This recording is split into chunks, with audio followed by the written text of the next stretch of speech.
Hello, আশা করি আপনারা সবাই ভালো আছেন। দেখেন, আমি আর ২ মাস পরে ২০ বছরের একটা বাচ্চা হয়ে যাব। বাট আজকের ভিডিওটা হইতেছে ফ্র্যাগ প্রো শুটার নিয়া। আপনাদের মধ্যে যারা খেলেন আমি জানি ২০ বছরের কম ছোট বাচ্চা। বাট বাচ্চা বলে কি আপনাকে আমি সম্মান দিয়ে কথা বলতে পারি না? তো আপনাদের জন্য একটা কথা, সেটা হতেছে আমি ফ্র্যাগ গেম বের হয়েছে ৭ বছর ধরে এবং ৬ বছর ধরে ফ্র্যাগ প্রো শুটার গেমটা আমি খেলি। মানে একদম নতুন যেদিন বের হয়েছিল তখন থেকে আমি চিনি। এটা আমাকে চিনাইছে আমার এক দাদা, সে হইতেছে আমার অনিন্দদা, এবং সে বলছিল যে তুই এই গেমটা খেলে দেখিস। তখন আমি বাচ্চা ছিলাম আরও ৬ বছর আগে। তো এত মজা লাগছিল তখন খেললে। বাট আমি এতদিন একটা ভালো ডিভাইসের জন্য খেলতে পারি নাই। তো এখন আমার কাছে একটা ভালো ডিভাইস আছে।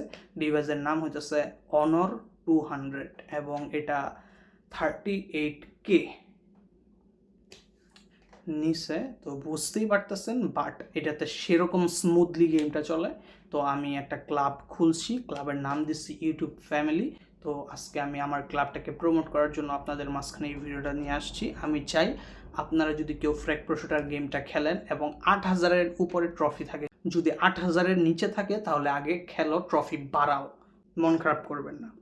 তো ৮,০০০ ট্রফি যদি থাকে আপনার কাছে তাহলে আপনি আমার ক্লাবে এসে জয়েন করেন এবং আমরা একসাথে বাংলাদেশের টপ 1 ক্লাব বানাবো। আবার আমি আগেও অনেকবার বানাইছি, বাট সমস্যা হচ্ছে একটা, সেটা হতেছে আমি অনেক দিন ইনঅ্যাক্টিভ থাকলে আমার ক্লাবেই আমি লিডার থেকে কো লিডার হয়ে যাই। এটা একটা বড় সমস্যা ছিল। অথবা আমি অনেক সময় কাউকে কো লিডার বানাইছি, সে সবাইকে কিক দিয়ে দিছে। তাই এবার আমি নিয়ম করছি কাউকে কো লিডার বানাবো না, কারণ কো লিডার মাত্র 4 জন না 5 জনকেই বানানো যায়। সবাই মেম্বার থাকবা, আমি একাই লিডার এবং আমি রেগুলার থাকবো।